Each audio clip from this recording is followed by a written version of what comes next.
Hello and welcome to the RetroMacCast with James and John, where in each episode we'll stroll down the Macintosh memory lane. We'll discuss older Macintosh computers, collecting all things related to the Mac and Apple computer, and current topics from the perspective that only a couple of old Mac fans can provide.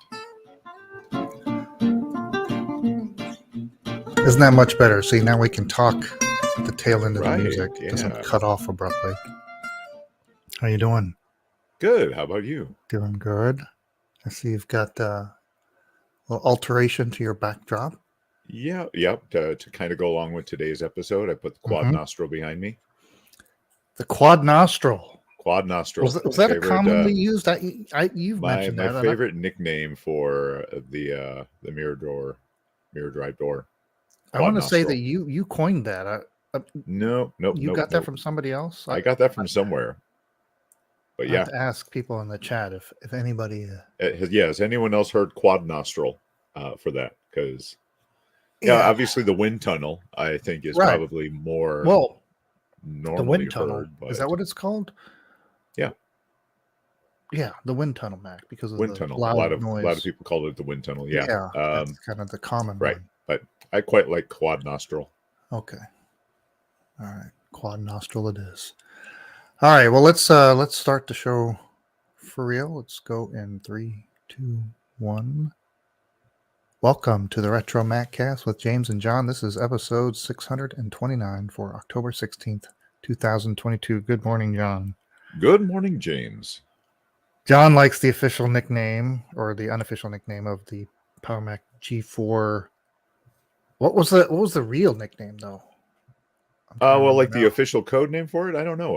We'd have to look that up. But wind tunnel seems wind to tunnel, be but you like quad nostril. Quad nostril, yes. Well, yeah, I need to look that up real quick.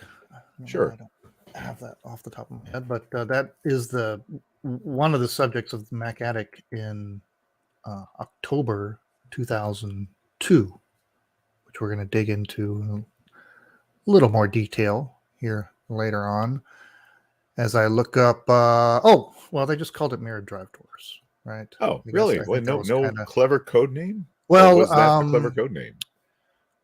Let's see. What was the clever code name? Gosh, I don't know.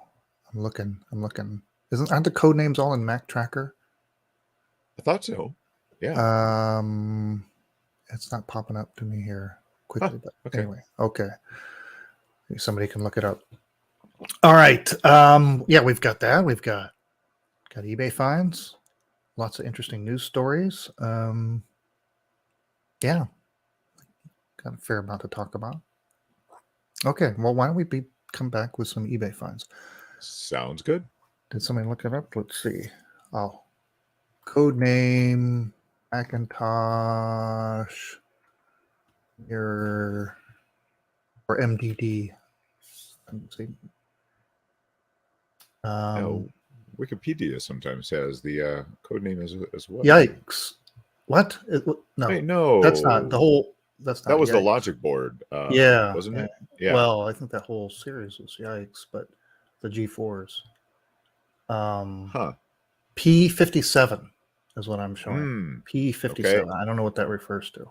I have no idea. And I'll never remember that. Okay, let's see. Let's put some auction stuff here. Okay, let's go in 3, 2, 1. Okay, eBay finds. Last week, 3 auctions. We'll begin with the vintage sliding puzzle game, little plastic toy put out by the Federal Systems Group of Apple. That one sold after 11 bids. You ready for this? $51. Nice. $51. Yeah, for it's a little giveaway probably. Yeah. Let's see. We had the 475. Oops, there it is. LC 475.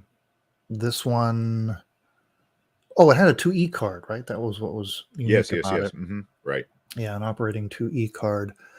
That one's still available for a buy it now of $750 Canadian, which is about $548 US, or you could make an offer. And then the very rare Japanese Ladies Professional Golf Association PowerBook 170, the one with the Partridge Family colors. That one did not sell. Let's see. The auction ended. It says the listing was ended by the seller because there was an error in the listing. So it didn't even make it off the 1 penny mark. I don't know. That's code for private sale behind the scenes, right? Isn't that usually what that means? Yeah. Yeah. Okay, let's begin with. Have you heard of the Black Terminator? The Black Terminator. That's not it's not a reboot of the popular movie franchise with new casting. It is the SCSI Terminator that shipped with the Power Macintosh 2 FX. Oh, wow. And these often kind of got lost in the shuffle. Sure. And it's nice. Apple. It's got the Apple logo embossed on it. Nice. Okay. Yeah. So they're kind of hard to find. Now you might ask, well, how is this different besides the color? Turns out it is a little bit different. It turns out that the 2FX was capable of faster SCSI speeds, and it was a little more finicky with the termination for the kernel SCSI bus. And I did a little bit of looking around, and it seems to me that maybe earlier 2FXs were possibly more finicky, and later ones not so much, that you could use any Terminator.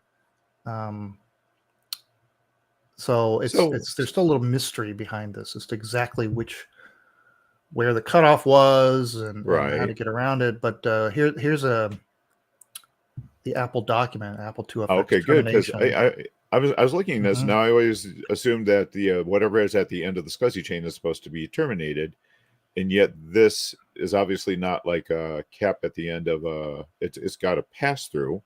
So you would hook this to the back of the SCSI port and then hook another SCSI cable to it. I don't know exactly what the connections had to be, but this document describes it in more detail and explains why this one's different.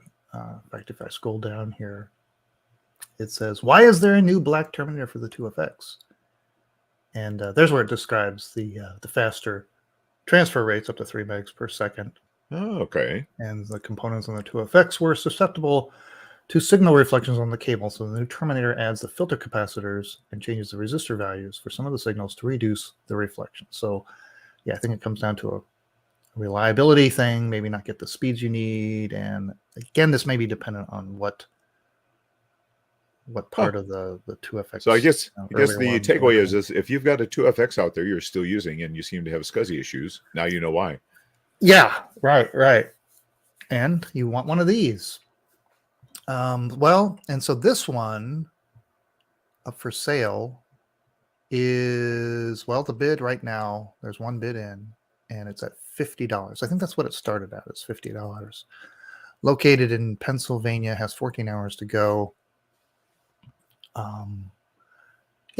Especially even if you're not having problems to make your 2FX collection complete. Well, you must have the Black Terminator. Okay. What's up? All right. Next up, we have a very, to me, suspect Apple Macintosh Light Sign Rare. What you have here is it measures 54 by 45 centimeters by 8 centimeters thick. The sign is in very good condition, is operated by an LED system, and is in plexiglass and aluminum. There's also an on-off switch that can be hung from a wall. Looking at the pictures of this and looking at the size of it and everything, I'm thinking this is something new-ish built. I do not believe this was made by Apple, and I do not believe, therefore, it warrants the $1,200 buy it now price. It's cool looking. It's really nice looking. I just don't think it's... There's a sticker on the back. You don't buy that? Right, yeah. Oh my goodness. If it's not I authentic from the period, it is a very, very well It's a made. very nice sign, but first of all, it's LED lit. That right there should tell you. Well, it could have And been then retrofitted for LEDs. well, yeah, but I don't think so. I don't know. You don't think so? I am suspect on this one. It is very well. I mean, you look at the very well done. aluminum. Yeah. I mean, I'm just looking at especially this picture right here. This is the one that shows. Because I've got several of these signs, and I know how they're constructed. And I'm trying to see, like, I wonder if I can see how the leaf area is attached to the body, because it looks. Actually, I have right two there, signs that are made like this. Zoom in right there. Yeah, enhance. Yeah. Enhance. It looks like it's just got a little post right coming off the back. I don't know. Well, if it's whether it's new or old or whatever, I'm not sure that changes the value. It's still, I don't know. Well, yeah, but I mean, I'm just but not again for $1,200. I want something that was hanging in Steve's office, either one of them. Yeah. Okay. Yeah. It looks like a new thing to me. Yeah. There you go. Okay. Patrick says the color seems off. It's kind of hard. Anytime you have the lighting, can throw the colors off. What are the dimensions? Does it say? It's in centimeters, 54 centimeters by 45 centimeters. I don't understand how many. Yeah, you need to convert that into something Americans use, like bananas or that's something. Like 30 feet across. I mean, it's big. Okay. So maybe, but you can make an offer on this. So, that is true. Still, I doubt they'll accept anything too far. Now it's in Italy too, right? So you've got to consider that shipping charge. It does look nice, Patrick. I agree. It looks nice. If this were like half that, consider what the effort you'd have to go to make something like that, of to that make size something. And metal. No, I totally agree. Sure. Yeah. Okay. Well, we'll see if somebody snaps it up next week. All right, and then we'll close with this. You know what that is? Title says 4-inch/100mm CPU wafer Motorola 68,000 Apple Macintosh historical wafer super rare. The description so says, it's like it's an entire wafer with the etched processors in it, huh? Yeah, it says own a piece of computing history. This listing is for a 100mm wafer of 68,000 CPU dies, easily viewable under simple USB microscope, and will reward the careful viewer. Each buyer talk gets about your parallel processing. Yeah. Let's see. And then it has a little bit of history about the 68K chip, of course, which was used not just in the Macintosh, but other computers of the age, and been made for many things since then. But yeah, look at that. Let's see. Look at some of the other pictures. You get a zoomed in there to show the microprocessor, and that very zoomed in. You can cool. see the stamping of the model. There are 8 available. 1 has been sold.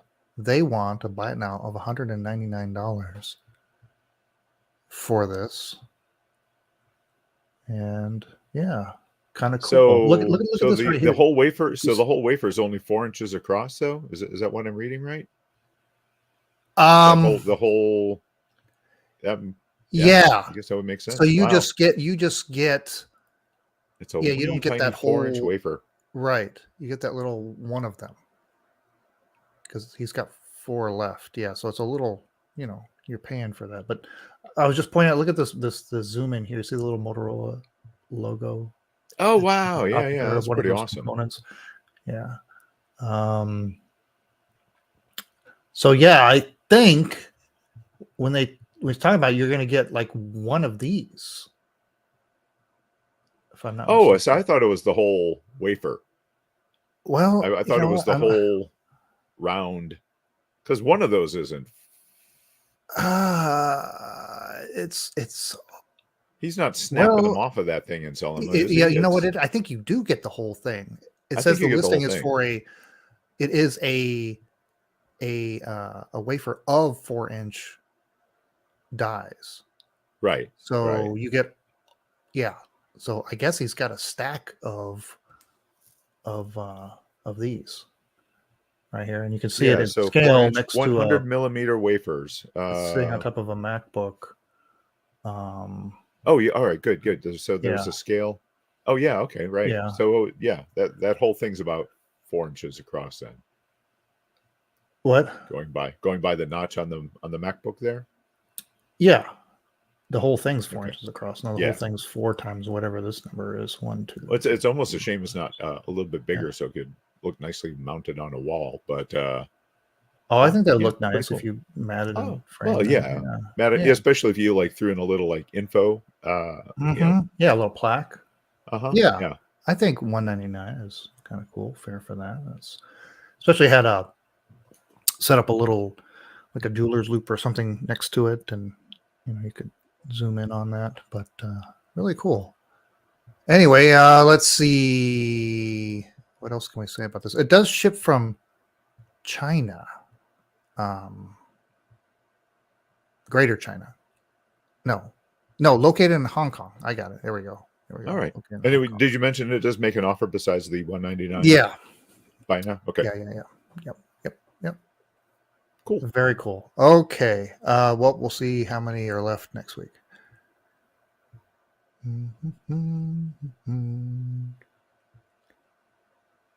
Yeah. Yeah. Did he just show up at the Motorola factory and pull them out of the garbage? Possibly. All right. We're going to switch gears. We're going to go over to this. Okay. Let's go in 3, 2, 1. All right. Well, we're going to open the capsule, the time capsule that is, courtesy of archive.org, where they've got this one and all the issues of Mac Addict magazine. And now they have Macworld, and they have. Mm-hmm. Do I remember right that they got the Mac users now all there now as well? Oh, and well, you need to take a look at those. Yeah, to see if. So. Yeah. I think so. Okay. Well, in Mac Addict, October 2002, 20 years ago, the top of it says, "First look, Apple's new ultra-fast Power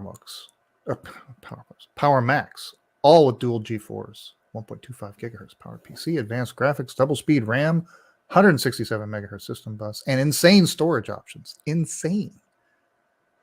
I think that means in a good way, not like you get a floppy disk or something. Right. Yeah. That would be insane. That would be insane. Yes. Yeah. And you've got one, the quad nostril, sitting behind you. Yes, I do. Where did it go? Is it loud? You asked me earlier if I heard it. I don't hear it. Yeah, I'm very surprised you can't hear it. It is pretty noisy. Of course, the fans at this point are like 20 years old too, so probably could use some newer fans. So yeah, it's we all need new pretty fans. noisy. I mean, it's not Xserve noisy because I can Right. still hear myself talk, but yeah, it's got some. But does it? Do they spin up under load? Or are they just kind of just run the same? No, speed? it's just on. It's just on. Yeah, just on. Yeah. Now I haven't tried running like Unreal Tournament or anything to see if it actually revs up, but I hope it wouldn't. Yeah. I see. Well, and then the other big part of this issue is the best 101 tips, which we're not going to go through. There's 101 of them. I wasn't sure what, and all of them are very, very niche for the day. There are several that actually hold up. There's this Master the Finder. There's a lot of keyboard shortcuts, which sure. A lot of those old school original OS 10 and even predate that keyboard shortcuts still work. And it's amazing how many of them we kind of still relevant. You just know, like yep. Shift Option N creates a new folder, right? Sure, right. All these things that do new Mac users even like what are they reading to figure this stuff out? I don't know, but you grew up with this. You just kind of you have this history of the things, Mhm. right? You knew every keyboard shortcut there was with the new Macs, and then Sure. as they Yeah. evolved, you learn them more, and it becomes part of your language. So I don't know how new computer users pick up all that. Well, let's skip ahead to page 12. Lazy Days of Summer Expo, back when they had a Mac Expo in New York City in 2002, attended by 58,000 Mac fans and 250 vendors. There was some creativity, I think Apple sort of kicked this all off. This new look at industrial design, and third-party vendors are doing it, especially in the way of speakers. Mm-hmm. This is one I was lusted after, these JBL creatures, little That's aliens. yeah. Remember That's a this very interesting preset? speaker design. Yeah. Of course, Apple It's got had kind of the parabolic curves turned into speakers. Apple had the other one. What is the name of it? The one, the USB with the clear subwoofer. The Klipsch. Yeah, made by them. Yeah. There was a name, I think. Oh, okay. I to don't know. them. Anyway, but sort of the other one you could get at the time. Or they're called the sound sticks or something like that. Does that sound right? Yes, the sound sticks, which Okay. you could also pair them with the little satellites that you could get with your G4 Cube or something. Yeah. Okay. Yeah. But these creatures are pretty cool. They don't make them anymore, but you can pick them up used on eBay, I think around $75 or so. You can get a set of these. I think they would still look pretty awesome sitting next to any computer. Yeah. These days. Then on page 14, they get into the new towers. Mm-hmm. Which, what did I say? P57 was the official code name. Or Yeah, it rolls right off the tongue. mirrored drive doors, quad nostril wind tunnel, and you scroll in here, you can get double optical drives, and look at these price options here. Here's the spec sheet. The base model with dual 867 megahertz G4s, 256 megs of RAM will set you back $1,699 in 2002. The Woe, I think this is where they're talking about the insane storage. The Woe version is the dual 1.25 gigahertz. Throw in 4 72 gig ultra 160 SCSI drives, which I guess were the fastest you could get, even though they were not the biggest. They were the 2 fastest. gig of RAM also for this 2 gig of model. RAM loaded up with the Apple Pro speakers. That's what I was talking about, the little Apple Pro speakers, the little round ones. Mm-hmm. A subscription to .Mac, right? You need that. And of course, there was no. It's funny, that wasn't standard with Airport. You had to still add the Airport card. Oh wow, huh? And that would set you back $8,900, which is about $15,000 today. Yeah. What is the config of the one you have behind you? So it's kind of a mishmash of these. It's got a dual 1.25 gigahertz, but it only has the 2 meg of L3 cache. It's got 1.2 gig of RAM in it. It's only got one hard drive in it. Mm-hmm. So, and I forget what the video card is in it, but it does have a non-airport Wi-Fi card in it, which has its own external antenna, and it's amazing. It actually picks up the Wi-Fi from inside my house. Which nothing else I have out here will do. You say non-airport, but it went in the airport card slot?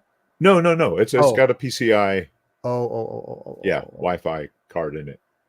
Yeah, because these Macs have that dedicated, like a PCMCIA little hidden slot somewhere in there, right? With right, yeah. All right. Well, let's see. I just want to move. Just a couple of pages later. Articles here talk about EverQuest, but flying toasters are back. Infinisys revives After Dark screensavers. Now, After Dark made the screensavers that go way back to the early days of the Mac. And at a time when burn-in was a real problem, Hmm. right?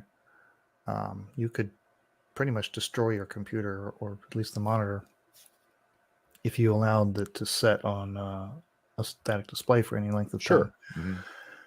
And so, unfortunately, the operating systems for a while, they didn't have any screen dimming, or they didn't take into account. And so there were third-party software solutions to not just dim the screen, but give you some kind of entertainment.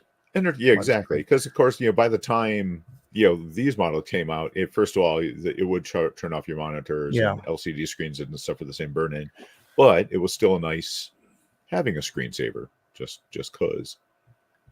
Yeah. And so this article talks about reviving it under OS 10.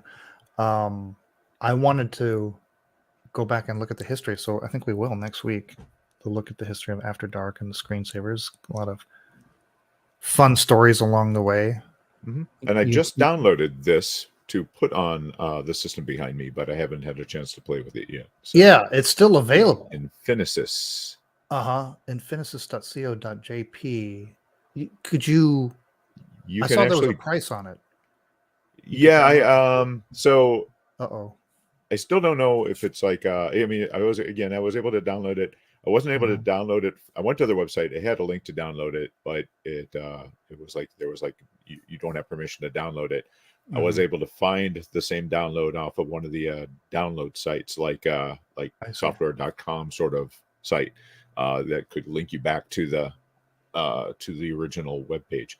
So, but yeah, I need to go back to the actual Infinisys webpage now to see if there what the issue was with that. But yeah.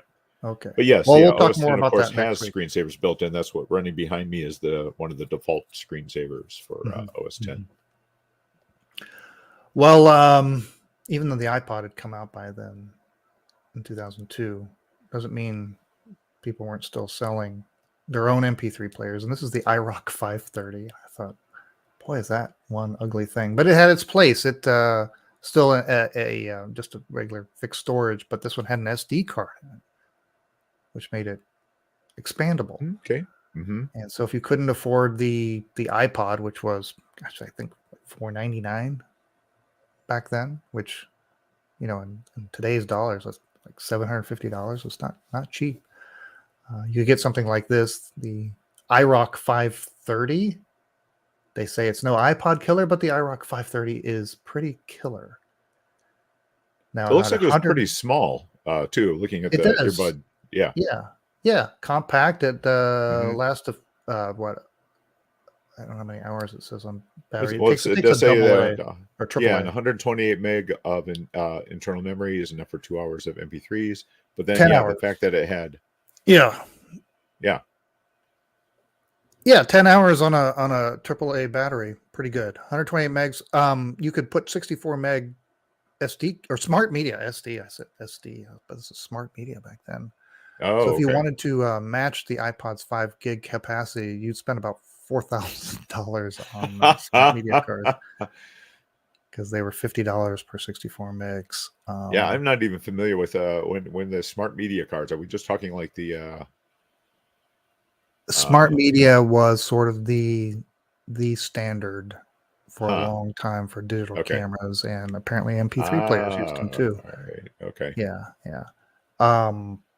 If I'm not mistaken, wasn't the QuickTake smart media? Oh, okay. The later ones, I believe it was. Yeah. All right, and one more thing in this one. Just go to page 96, and on the back page in the section log out, tell us how you really feel. Here's a picture of somebody in Japan who made a candy iMac and then presented it in G4 a iMac. G4 shell. Yes. In a cube shell, yeah. That's cute. Cute. Which reminds me, I haven't seen any. I'm sure people are still making cakes that look like Macs. Yeah, we have a local custom cake producer that I think I got to get her to do us a proper. Do we have a birthday coming up that we could use a cake for? I mean, like for the Um, podcast. Let's see, 2000 in 4 years. Well, the birthday of the podcast. The That's birthday what of the I'm saying. podcast is. Oh, okay. That's what I'm saying. In 4 years, we'll have a big birthday. Oh, I guess we could do it in December. Right. Yeah, maybe we should get If a you're cake looking for an made. excuse, yeah, right.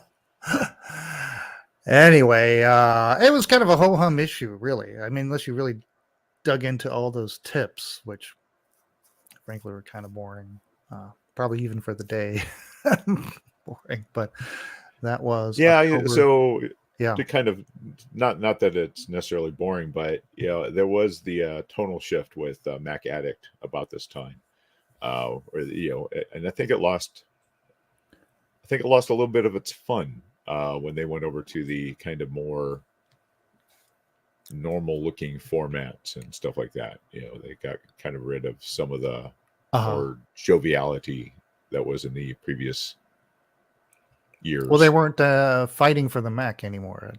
Right. The platform wasn't threatened, so they lost that edge. You're right. Yeah. And obviously there was a shift to cover the whole digital media front, the digital hub and all that. So it was, starting to dilute what it was just about the Mac. But yeah.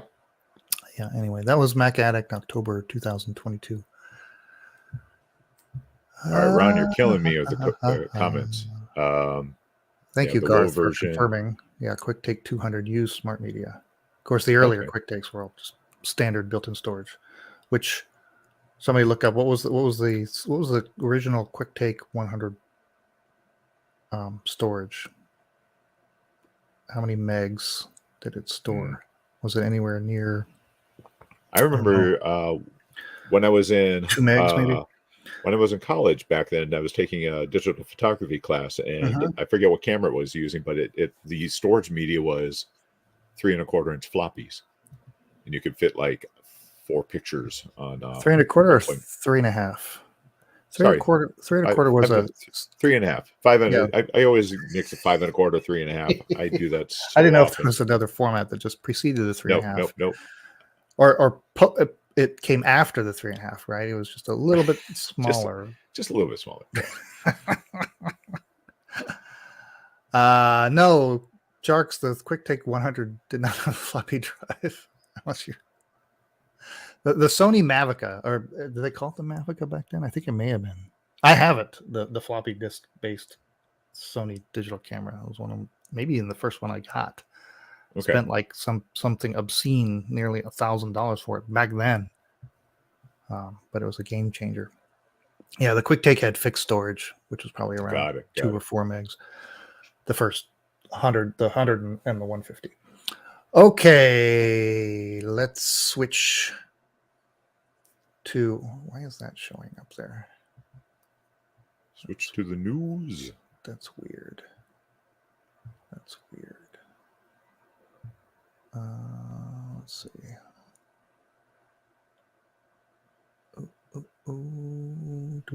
Okay, let's switch the news. All right.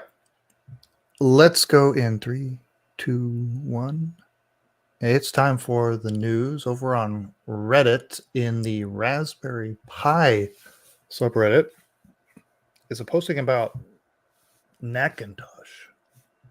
So this person, I think it was maybe about a year ago, kind of showed off a sample of what they were working on. And so they recently posted an update to this awesome thing. So what they've done is they've 3D printed an SE30 case, half size.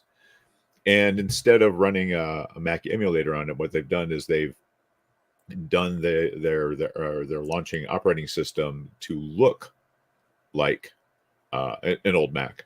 So it's a really nicely done.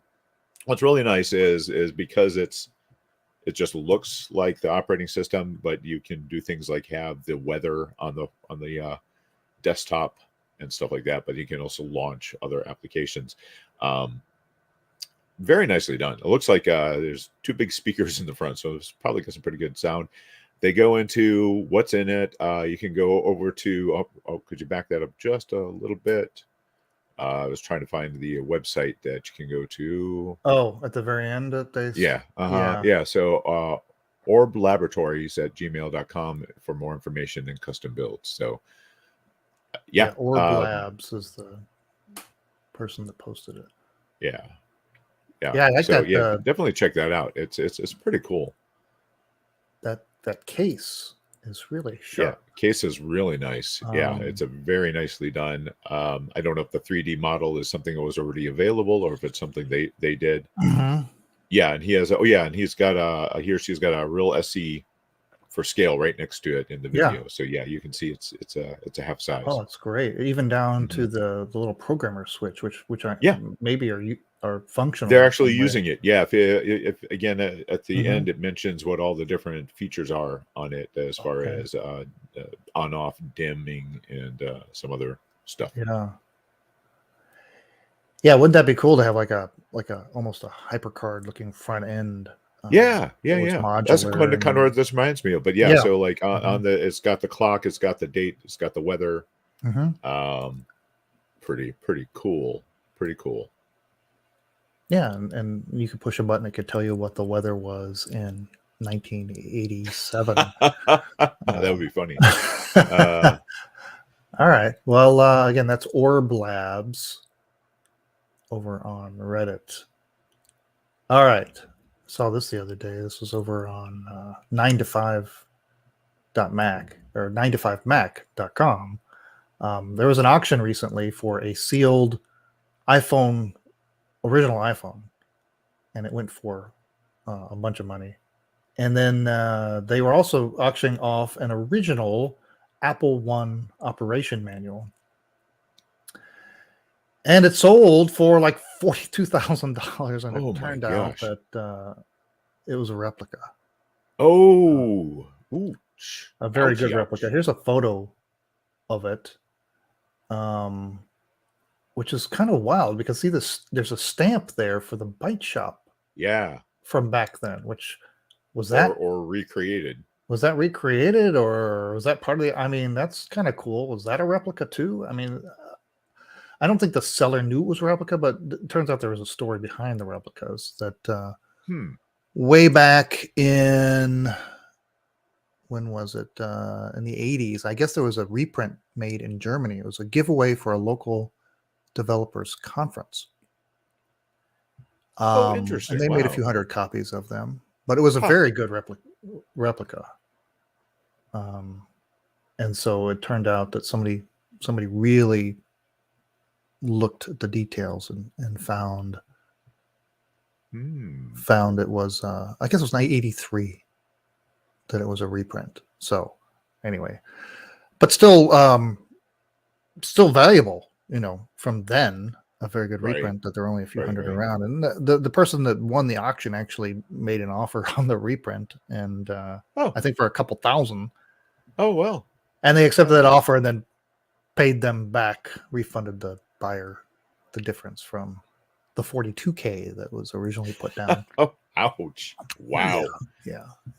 Now I have a replica, but mine is. Oh, do you? Yeah, but it's not it's not like one of those either. It's not It's like just like fancy ones. It's just like somebody made a reprint, but it was. Where is it? Maybe I'll find it here. And mine's signed by one of the Steves. Oh, fantastic! The Woz variety. I got it through Signed by Woz, years ago, and sure. Mm-hmm. It was framed and whatever. I'll have to take a look at it. Okay. What else we got? Oh, some sad news. Sad news impacting Big Mess of Wires and really all of the hobbyists out there that are making wonderful new parts for our old Macs. So Steve writes that there's a semiconductor shortage and business threat, and he goes into detail about what it was before COVID and what it's like now, and the timelines on getting his custom chips is they just, you can't even, they're so long, you can't even really, it's hard to make a business case to even pursue right mm-hmm.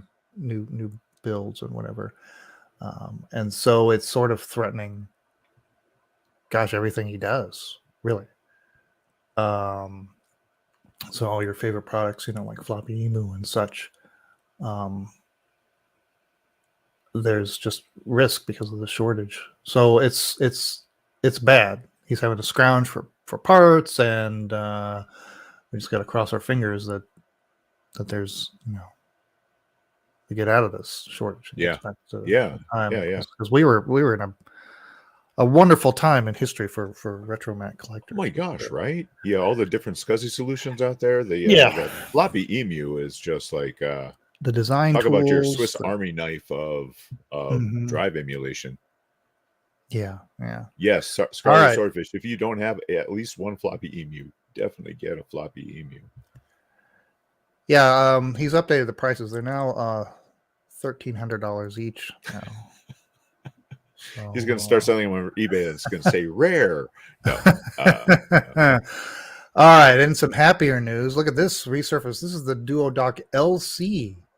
It gave any Macintosh LC form factor computer, well, probably not any, right? Just the pizza box ones. So some of the larger LCs wouldn't have fit in this, but it was a docking solution that would add 4 RAM slots, 3 new bus slots, a 68040 CPU, and a processor direct slot, in addition to 2 ADB ports, 2 serial ports, and an external SCSI connector, allowing it to act like a real computer. That's funny. Now, and of course, what we're talking about for our listeners is one of the wonderful Dana Sabara creations. And yes, it's a Duo dock that you normally have a Duo laptop in, and instead they've got an LC2 docked into it. So Yeah, love it. I'm looking. Do I have a DuoDock? Oh, I do have a DuoDock. Mine's right behind me. there. Is it in my? I love the You DuoDock. see it? It's right there. I see it. There it is. Right there. I was looking at an LC, and there's an LC here. So the LC is probably as wide as the DuoDock normally. Yeah, she scaled it down and stuck it in there. Right. I think this has the 3¼ inch floppy you were talking about. See how I did that? That's funny. Yeah. I heard that. Yeah. That's so. Yeah. great. Dana's stuff is always look at that. Always a hoot. I would buy that. In a heartbeat. Anyway, check out that one and all her wonderful creations at twitter.com/nanoraptor. Okay. I've jammed an LC2 into a DuoDock once. It didn't do much. Yeah. Just fits. Just looks the style. I like because because all the similar design elements just works out really well. Okay. We'll close out the show, and then I'll take a quick minute and see if I can find my signed manual. You got something there? Oh, I just pulled my 280C Oh, out of my DuoDock. Yes. I'm having the issue with the with it not opening really easily. The latch is getting. Well, it's not the latches. It's the rubber that's that's turned into glue. Yes. Yeah. I really wish the batteries on these things were able to be refurbished. What is the solution to if you coated them with something? All right. Or do you scrape them out of there and replace them with something? I've scraped them out of there. Now I picked up some. It's kind of a gray rubbery filament, 3D printer filament that I was thinking about trying to 3D print new ones. Oh yeah. Yeah. That'd be a great little, because they're small enough. I mean, you could 3D print a little bumper and just glue them in. Yeah, right, exactly. Yeah, because they don't need to be rubber; they just need to have a little standoff, a little spacer, right? Yeah, and like I said, this is kind of a rubbery 3D, so I think it'll have almost the same feel. Yeah. Cool. Okay, let's close the episode. In 3, 2, 1. That brings us to the end of another episode of the RetroMacCast. Next week, we'll be talking about After Dark and the screensavers that solved a real problem with Macs, and then became its whole thing. It was an entertainment thing of sorts, and Yeah, I had mini games and all sorts of stuff. then many people copied them. There was some drama Couple of along the lawsuits. way. Yeah, it's a kind of a rich history. And can you do it? Can you run them on your modern Mac? No, as far as I can tell, no. Which is a shame, because I think that'd be fun to have it still running. Now anyway, we'll dig into it and see. Yeah. How far they went. And anything else? Nothing else. Good. All right. Well, thanks everybody for joining us. Remember, we're on YouTube streaming this podcast live Sunday mornings at 0800 Central.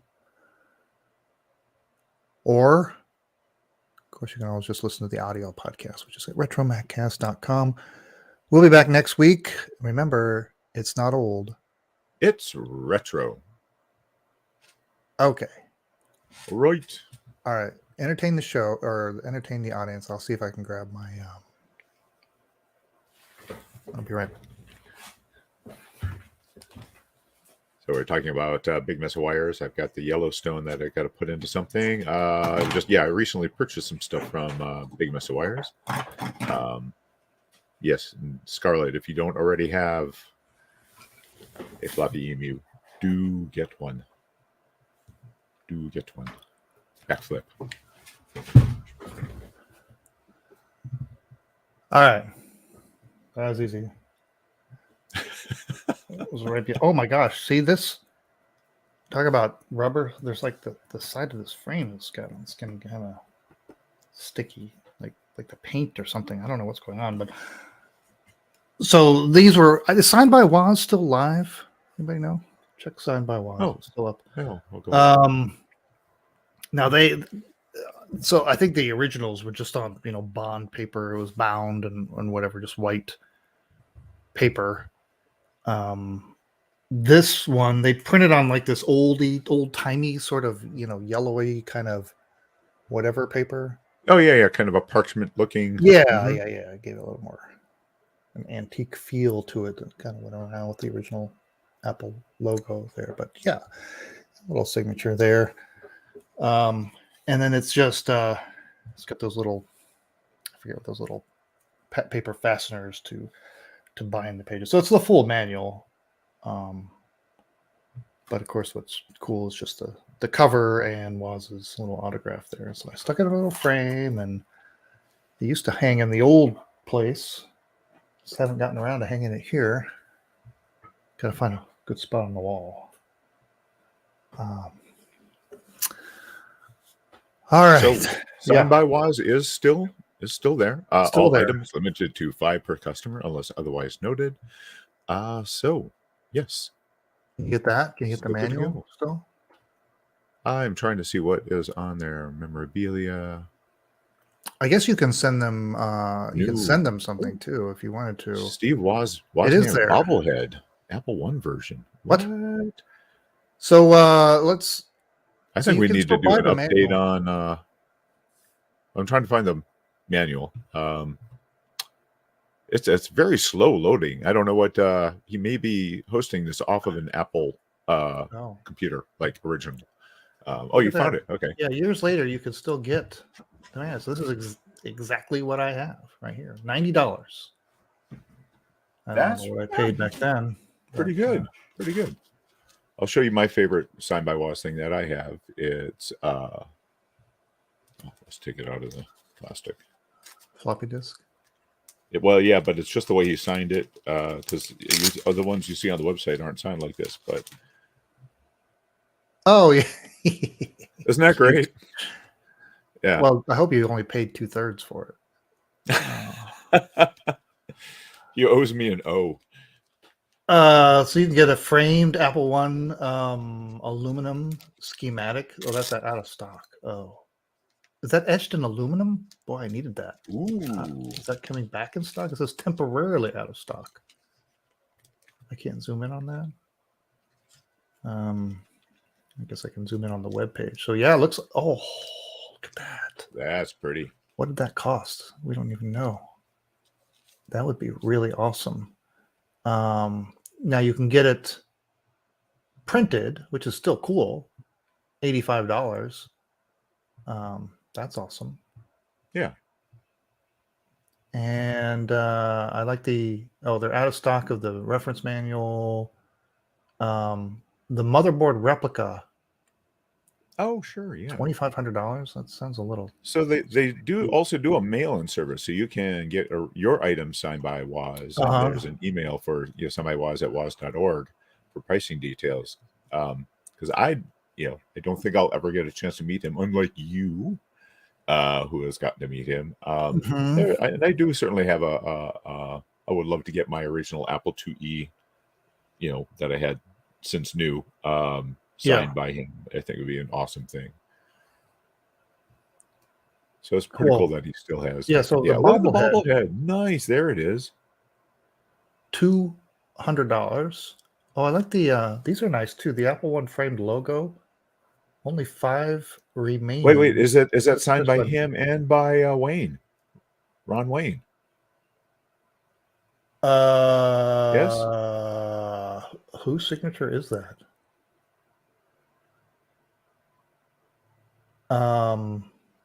Is it? Yeah, it looks like Ron Wayne. Ron Wayne, yeah. Since it's his logo, that's really cool. That is really, really cool. That is cool. How much do they want for that? $275. This one's etched in metal, which makes it. Oh my gosh! Wow.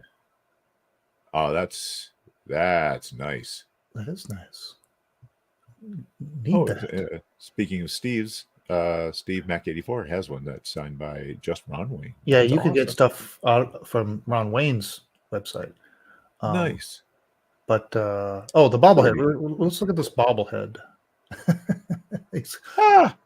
He's holding an Apple One in that cool custom wood case that you see sometimes those walls on the bottom. Yeah. $200. Do you need that for $200? If it was $100, I'd say I should buy it now, but it would be nice to put next to one of the Steve Jobs. Yeah, it is cute. No, I'm on the fence on that one. I just have too much stuff. That's the problem. That is true. Yeah, that's the problem. Anyway, signedbywoz.com still very active with new stuff that I hadn't seen in years. Go on over there, buy some things. He could use the money. No, he probably doesn't need the money. All right. We're all done. And thanks again, everybody, for joining us. We'll see you next week, right? Yep.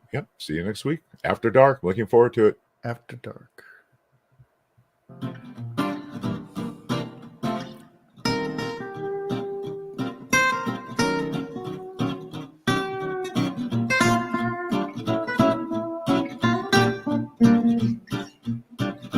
Thanks for listening to the RetroMacCast with James and John.